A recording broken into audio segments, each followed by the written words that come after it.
Face au Congo, pour leur deuxième sortie dans la Coupe du Président, les Guépards ont fait preuve de caractère.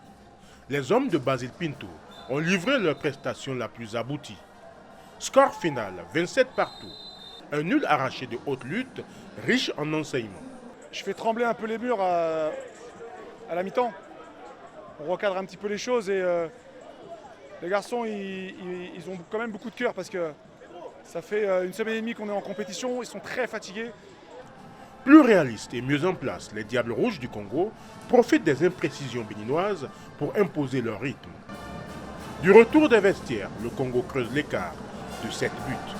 Le doute s'installe et le spectre d'une nouvelle désillusion plane. Qu'il y a un groupe qui se crée un peu plus encore. On avait perçu qu'il y avait un groupe qui était en train de se former, mais là il s'est encore plus reformé, c'est un peu plus regroupé.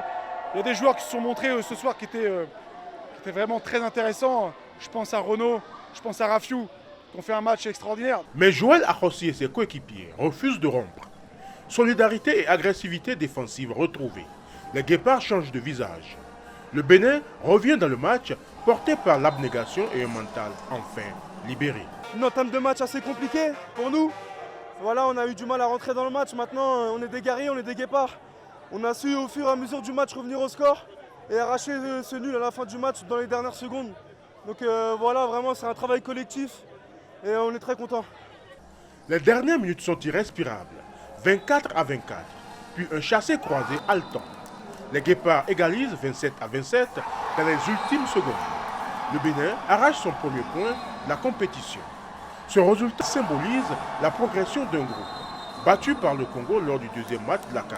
Les Guépards montrent qu'ils apprennent vite.